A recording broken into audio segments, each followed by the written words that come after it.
Bonjour à tous. J'ai eu le plaisir d'encadrer la table ronde des jeunes neurochirurgiens qui s'est intéressée aux urgences neurochirurgicales des métastases cérébrales.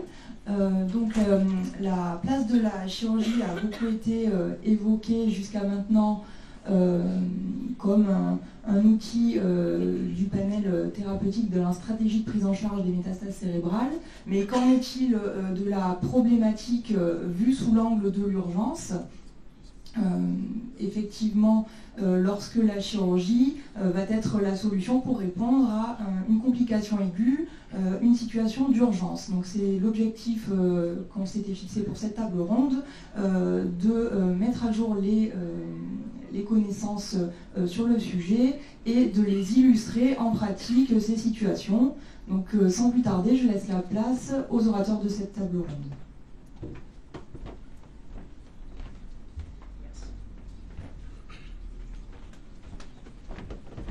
Merci Céline. Je vais introduire cette table ronde des jeunes neurochirurgiens par la prise en charge d'hydrocéphalie obstructive secondaire aux métastases cérébrales. Donc vous le savez, l'hydrocéphalie obstructive est une véritable urgence, aiguë obstructive est une véritable urgence neurochirurgicale. C'est probablement l'une des plus fréquentes auxquelles nous sommes confrontés en pratique clinique lorsqu'on en est garde. Elle concernera donc 1 à 8% des patients métastatiques cérébraux.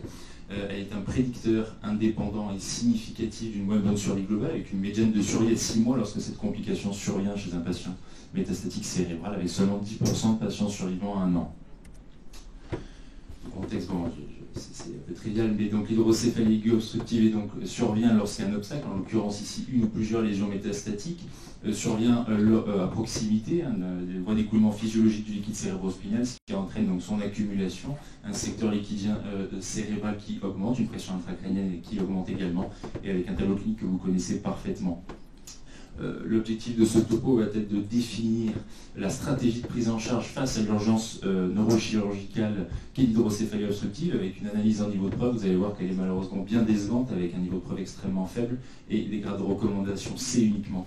Elle va découler essentiellement d'un traitement combiné de l'hydrocéphalie, donc de la conséquence d'un premier temps, mais également de la cause, mais ça on en a parlé plus longuement hier et ce matin. Tout d'abord, cas extrêmement rare, je n'ai jamais été confronté en pratique clinique, peut-être que certains de vous, oui. L'hydrocéphalie aiguë obstructive monoventriculaire, lorsque la lésion se situe à proximité d'un foramen de Monro, dans le ventricule latéral, et entraînant donc une hydrocéphalie qui concerne uniquement un seul ventricule latéral, comme vous avez ici cette imagerie-là. Je suis désolé, je n'ai pas trouvé d'article sur une orientation métastatique de cette hydrocéphalie monoventriculaire. C'est en fait un tuberculome ici, mais l'iconographie était adaptée.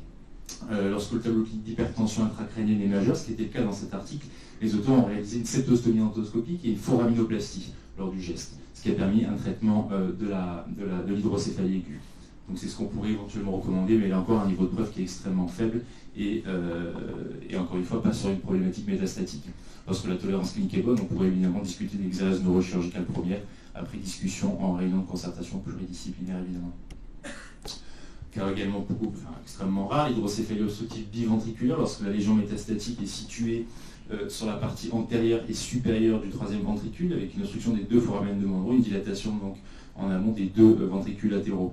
Lorsque le tableau d'hypertension intracrânienne est majeur, peut être réalisé un geste de septostomie endoscopique avec la mise en place d'une dérivation ventriculaire externe si le geste neurochirurgical est retenu et envisagé rapidement, ou interne dans le cas où il s'agira d'un choc palliatif entre guillemets.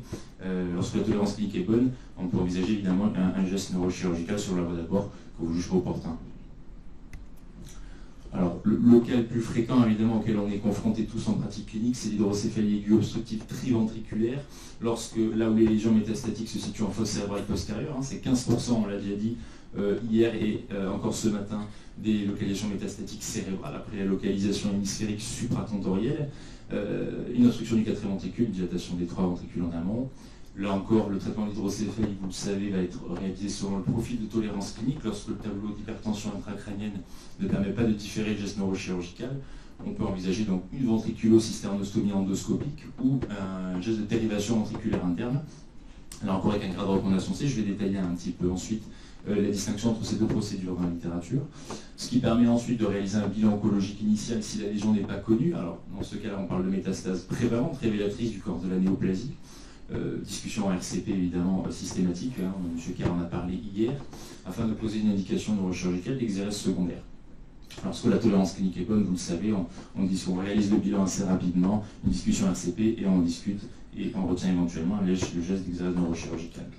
Information importante que j'ai retrouvée, que je ne connaissais pas, c'est que le traitement de l'hydrocéphalie après exérèse n'est pas nécessaire dans 75% des cas. C'est-à-dire qu'il y a quand même 25% des patients qui vont rester hydrocéphales malgré le traitement de la métastase de fosse postérieure. Là, en l'occurrence, c'est dans la métastase unique, patient monométastatique. Ici, je vais décrire cette expérience de l'équipe nord-américaine de San Diego, une étude de cohorte rétrospective, monocentrique, donc américaine, je l'ai dit, présentée sous forme de 2 articles avec 52 patients inclus entre 2005 et 2010, présentant une ou plusieurs lésions métastatiques cérébrales avec un tableau clinique d'hydrocéphalie obstructive objectivé par une IRM cérébrale. Les patients avaient par définition un geste de ventriculo-cysternostomie endoscopique, sauf dans les cas où une part d'hydrocéphalie communicante était détectée par dissémination leptoméningée, méningite carcinomateuse, lorsqu'un antécédent d'hémorragie ventriculaire et ou d'infection du système nerveux central a été retrouvé, ou lorsque l'anatomie n'était pas favorable avec une lésion métastatique à proximité de la trajectoire ventriculo-cysternostomie. Dans ce cas, une dérivation ventriculaire interne est réalisée, en l'occurrence dans cette équipe-là, une dérivation de type ventriculo-péritonéal. Vous avez donc ici 52 patients inclus, 36 dérivations ventriculo-péritonales, 16 ventriculo-cysternostomies, pas de différence significative entre les deux groupes, un âge qui est comparable. Cependant, la principale différence entre les deux groupes de patients, hein, c'est essentiellement l'état général, on va dire la classe RPA, on en a parlé hier, alors c'était avant la GPA, mais vous avez 20% de patients qui sont entre guillemets en bon état général pour des patients métastatiques cérébraux, donc qui ont bénéficié de la dérivation de type ventriculo-péritonéal, alors que 37% dans le groupe ventriculo-cysternostomie, alors que quasiment seulement 5% en ont eu dans le groupe DVP. Vous voyez sur la droite de la diapositive la répartition des néoplasies avec une répartition qui est cohérente avec ce que nous avait dit M. Gaucher hier, à savoir une prédominance de néoplasie pulmonaire, mammaire, mélanome ensuite, plus rarement des métastases de rein ou de cancers colorectaux. Voici les résultats principaux de cette étude, à savoir donc, que l'efficacité estimée de la ventriculo-cysternostomie endoscopique était de 69% sur des critères cliniques uniquement, contre 75% pour la dérivation ventriculaire interne de type péritonéal, avec une morbidité qui est estimée à 12,6%, une infection de site opératoire et une hémorragie intraventriculaire par procédure qui a nécessité le maintien d'une dérivation ventriculaire externe et un séjour réanimatoire.